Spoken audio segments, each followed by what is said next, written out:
Hello guys, अगर आप लोग को मेरे वीडियोस पसंद आ तो मेरे वीडियोस को लाइक कर दे, शेयर कर दे, मेरे चैनल को सब्सक्राइब कर दे। मार्स सुप्रीम विलेन के पिछले एपिसोड के एंड में देखा था कि ज़ूफे के साथ फाइट करने के लिए टांग यांग और उसके साथ साथ ही की है दोनों फाइट कर रहे होते हैं। और ये देखने के बाद हमारा यान जाओ जी बोलने लगता है कि तुम दोनों को ऐसा जगड़ने की कोई भी जरूरत नहीं है। अगर तुम सच में तुम दोनों ज़ूफे के साथ फाइट करना चाहते हो, मेरे पास एक तरीका है, और वो तरीका है कि सबसे पहले तुम दोनों फाइट करो और तुम दोनों में से कोई भी बंदा जीतेगा, वो बंदा जाकर बाद में ज़ूफे के साथ फाइट करेगा। और ये बात तुम लोग अच्छी तरह से याद रखना है कि उस फाइट के अंदर तुम लोगों को कुछ एक दूसरे को उतना ज्यादा बिल्कुल ही चोट नहीं पहुंचाना है, क्योंकि इसके बाद ज़ूफे के साथ भी फाइट करना है। उतना ही नहीं बल्कि टांग यांग लीग के अंदर भी पार्टिसिपेट करनी है। और ये सुनने के बाद वो दोनों भी फाइट के लिए रेडी हो जाते हैं। तब टांग यांग बोलने लगता है कि यान जाओ जी, मैं इस फाइट के लिए तो रेडी हूँ, पर अगर हम दोनों अच्छी तरह से फाइट करेंगे तो हम दोनों में से कोई भी बंदे को चोट लग सकती है। ये सुनने के बाद ये किहाई पूछने लगता है कि तो अब हम क्या करें। ये सुनने के बाद टांग यांग बोलने लगता है कि ऐसा करते हैं कि हम दोनों एक दूसरे के ऊपर अपने सिर्फ एक ही अटैक को यूज करेंगे, और उसी एक पावरफुल अटैक के बाद भी यहाँ पर हमें विजेता के बारे में पता चल जाती है, क्योंकि जो भी बंदा उस अटैक को सही कर टिका पाएगा वो बंदा पूरी तरह से विजेता घोषित कर दिया जाएगा। और ये सुनने के बाद ये किहाई भी एग्री कर लेते हैं। इसके बाद पहले अटैक मैं करूंगा बोल के ये अपना एक जोरदार पाम अटैक करने लगता है, और ये पाम अटैक काफी तेज से यहाँ पर ये टांग यांग की तरफ बनने लगते हैं। तब हम देखते हैं उस पाम के बीचों बीच के तरफ से एक आग की अटैक भी आ रहे होते हैं। इसका मतलब वो सिर्फ एक अटैक नहीं बल्कि यहाँ पर दो अटैक की कॉम्बिनेशन है। और ये देखने के बाद हमारा यान जाओ जी और ये दोनों चौक जाते हैं। इसके बाद हमारे यान जाओ जी बोलने लगता है कि मानना पड़ेगा भाई, मानना ही पड़ेगा इस किहाई को। इसको यूं ही हमारे यंगर जनरेशन का वन ऑफ द स्ट्रॉन्गेस्ट बंदा बिल्कुल ही नहीं माना जाता, क्योंकि असल में इसके पास इतना ज्यादा स्ट्रॉन्ग अटैक है, इसीलिए इसको वन ऑफ द स्ट्रॉन्गेस्ट माना जाता है। हमारे यान जाओ जैसा बोल ही जा रहे होते हैं तभी वो सामने की तरफ ऐसे देख लेते हैं। इसके बाद और भी चौक जाते हैं, क्योंकि वहां पर वो टांग यांग अपना अटैक कर लेता है, और वो अटैक की वजह से ऊपर से एक बड़ा सा तलवार सिर्फ और सिर्फ उसके ऊपर आ गई होती है, और उस बड़े सी तलवार को अच्छी तरह से कंट्रोल करके ये टांग यांग सीधा उस बड़े से पाम की तरफ बढ़ाने लगता है। और इसे देखने के तुरंत बाद ही हमारा किहाई भी यहाँ पर अपना पाम अटैक को उस टांग यांग की तरफ से चेंज करके पूरी तरह से उस तलवार की तरफ बढ़ाने लगता है, और इसके वजह से वो बड़ा सा तलवार जमीन की तरफ से यानी पाम की तरफ आ रहे होते हैं, और ये बड़ा सा पाम उस आसमान की तरफ यानी तलवार की तरफ बढ़े जा रहे होते हैं। और यहाँ पर जमीन के ऊपर ये किहाई और टांग यांग एक दूसरे को ऐसा घूर के देखे जा रहे होते हैं, और फाइनली आसमान में वो बड़ा सा पाम और बड़ा सा तलवार दोनों टकरा जाते हैं, और टकराने की वजह से एक बड़ा सा ब्लास्ट हो जाता है, और बड़ा सा ब्लास्ट दूर दूर तक काफी सारे लोगों को भी दिखाई देने लगते हैं। और वो बड़ा सा ब्लास्ट की वजह से इन दोनों में से किसी को भी घंटा भाई फर्क नहीं पड़ता, क्योंकि उन लोगों ने अपना पूरा पावर को बिल्कुल ही नहीं यूज कर पा चुके होते। तभी इसे देखने के तुरंत बाद ये टांग यांग बोलने लगता है कि मानना पड़ेगा कि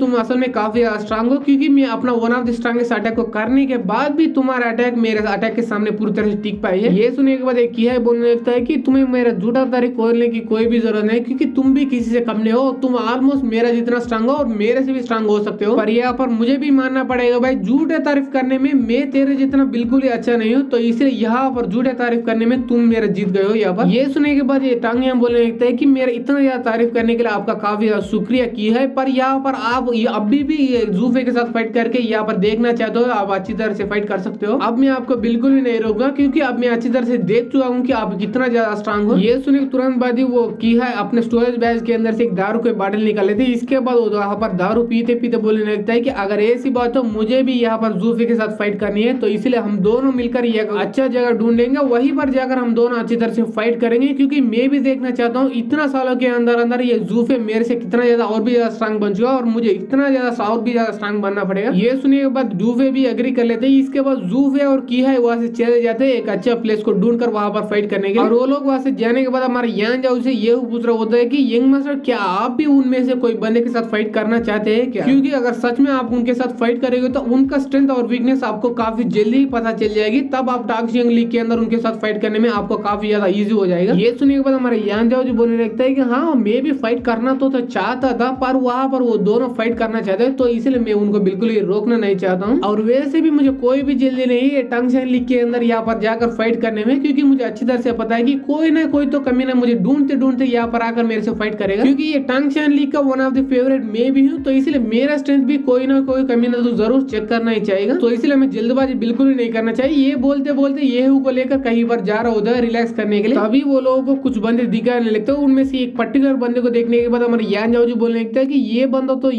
तो जरूर जाओ है ना। ये सुनने के बाद हमारा ये बोलने लगता है, हाँ यंग मास्टर, मुझे भी ऐसा लग रहा है, मैंने सुना था कि वो कुछ साल पहले ये डांग टांग डायनेस्टी को छोड़ के टियानले पैलेस के अंदर जाकर ज्वाइन हो गया था, तब से लेकर अब तक वो काफी ज्यादा ईविल बन गया और काफी ज्यादा बेकार कांड करने लगा। और तभी ये उस जाओ को गौर से देखने लगता है, उसके आसपास भी देखने लगता है, तभी उसको पता चल जाता है और बोलने लगता है कि ओहो ओहो ऐसा लग रहा है कि यहाँ पर ये जाओ पूरी तरह से फाइट करने वाला है। अब तभी यान जाओ जी भी उस बंदे के और उस बंदे के आसपास देखने लगते हैं कि तभी वहां पर वो जाओ भी होता है और जाओ को और ये जाओ को एक साथ आमने सामने देखने के बाद ये बंदा बोलने लगता है कि आय हाय आज तो मजा ही आने वाला है, क्योंकि यहाँ पर मेरे सामने दो बड़े बड़े कमीने पूरी तरह से फाइट करने वाले हैं। वो भी सिर्फ कमीने नहीं बल्कि वो दोनों भाई भी है। अगर सच में आज इन दोनों के बीच फाइट हुआ तो इन दोनों के पावर्स के बारे में हमें अच्छी तरह से पता चल जाएगा और यहाँ पर आने का हमारा मकसद पूरी तरह से ऑलमोस्ट खत्म हो जाएगी। और तभी हम जाओ की तरफ देखते हैं, उसके पीछे वाला उसके साथ ही डिसेबल बोलने लगता है कि आय हाय जाओ, मैंने सुना था कि यहाँ पर टीएनले पैलेस के लोग काफी सारे डरपोक होते हैं, क्योंकि नॉर्मली वो टीएनले पैलेस के लोग नॉर्मली बिल्कुल भी बाहर नहीं आते, क्योंकि उनको ये डर गया है कि अगर कोई स्ट्रांग बंदा आकर उसको पेल देगा तो वो बिल्कुल भी अपने आप को प्रोटेक्ट नहीं कर पाएगा। इसलिए टीएनले पैलेस के लोगों को कछुआ भी बुलाया जाता है। अगर जाओ तुम मुझे परमिशन दो तो वहां पर जाकर वो सारे कछुए के सूप बना के मैं पी जाऊंगा। और ये देखने के बाद जाओ उस बंदे की रेलम को महसूस करने लगता है। तभी उसको पता चल जाए कि जिस बंदे ने ये सारे बात किया वो सिर्फ और सिर्फ इनेट स्टेज के ऊपर ही है। और ये महसूस करने के बाद उसके पीछे वाला बंदा भी बोलने लगता है कि ओके यहाँ पर सिर्फ इनेट स्टेज का कुत्ता यहाँ पर हमसे भौंक रहा है, क्या तुम लोगों को पता है कि हमारा असली लेवल क्या है। और यहाँ पर स्टेज की बातें भी काफी ज्यादा बेहतर है। अगर तुम लोगों को मेरे से फाइट करना है तो आकर मेरे से फाइट करो, तभी मैं दिखाऊंगा कि हम लोग कछुए है या शेर है। ये सुनने के बाद फाइनली जाओ बोलने लगता है कि अबे साले चुप हो जाओ, क्योंकि तुम्हारे पास या तुम्हारे दोस्त वो जाओ के पास इतना ज्यादा औकात नहीं कि मेरे डिसेबल या मेरे साथ फाइट करने की, क्योंकि यहाँ पर मेरे से फाइट करने जितना औकात और ताकत सिर्फ और सिर्फ एक ही बंदे के पास है और वो बंदा और कोई नहीं। ये बोल के एक डायरेक्शन में अपना उंगली दिखाता है और वो उस डायरेक्शन में और कोई नहीं बल्कि हमारा यान जाओ जी होता है। और ये सुनने के बाद यान जाओ जी बोलने लगता है कि अबे